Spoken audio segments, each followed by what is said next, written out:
இது மாதிரி ஒரு தாட்டி செஞ்சு கொடுங்க. இனி வீட்டில் எப்போ தோசை செஞ்சாலும் இது மாதிரி தான் வேணும்னு எல்லாரும் கேட்பாங்க. அந்த அளவு டேஸ்ட்டு சூப்பராக இருக்கும். உங்களுக்கு சட்னி சாம்பார் அரைக்கிற வேலையும் மிச்சமுங்க.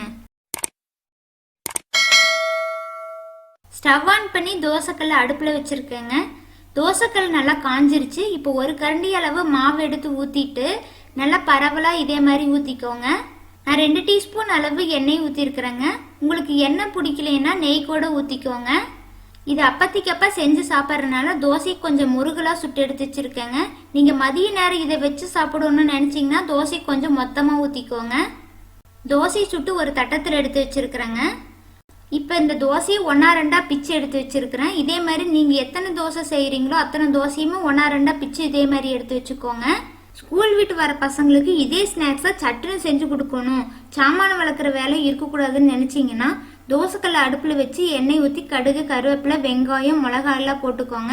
மிளகாய்க்கு பதில் வீட்டு மசாலாத்தூள், மஞ்சள் தூளில் போட்டு நல்லா கிளறி எடுத்ததுக்கப்புறம் தோசையை சுட்டு 1-2 பிச்சு எடுத்து வச்சுருக்கோம் பார்த்தீங்களா, அதை தோசைக்கல்லையே போட்டு நல்லா கிளறி எடுத்ததுக்கப்புறம் கொடுத்து பாருங்கள். குழந்தைங்க சூப்பராக இருக்குன்னு சொல்லுவாங்க. உங்களுக்கு பாத்திரம் விளக்குற வேலையும் மிச்சமுங்க. ஸ்டவ் ஆன் பண்ணி கடாயில் 2 டேபிள் ஸ்பூன் அளவு எண்ணெய் ஊற்றிருக்கிறேங்க. 1/2 டீஸ்பூன் அளவு கடுகு போட்டிருக்கிறேன். 1 டீஸ்பூன் அளவு கடலைப்பருப்பு இல்லைன்னா உளுந்தம்பருப்பு ஏதோ ஒன்று போட்டுக்கோங்க. நறுக்கி வச்சு வெங்காயத்தை உள்ளே போட்டிருக்கிறேன். 1 கொத்து கருவேப்பிலை உள்ளுக்கு போட்டுட்டு 1/4 டீஸ்பூன் அளவு மஞ்சள் தூள் போட்டுக்கலாமுங்க.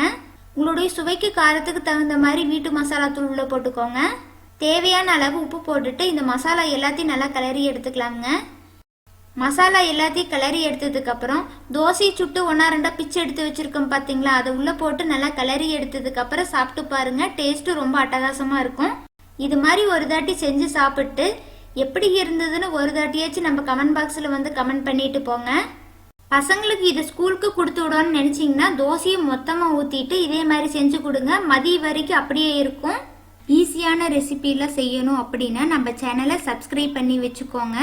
இந்த சட்டுன்னு செய்யக்கூடிய ரெசிபி உங்களுக்கு பிடிக்கும்னு நினைக்கிறேன். பிடிச்சிருந்ததுன்னா உங்கள் ஃப்ரெண்ட்ஸுக்கெல்லாம் இந்த வீடியோவை ஷேர் பண்ணி விடுங்க.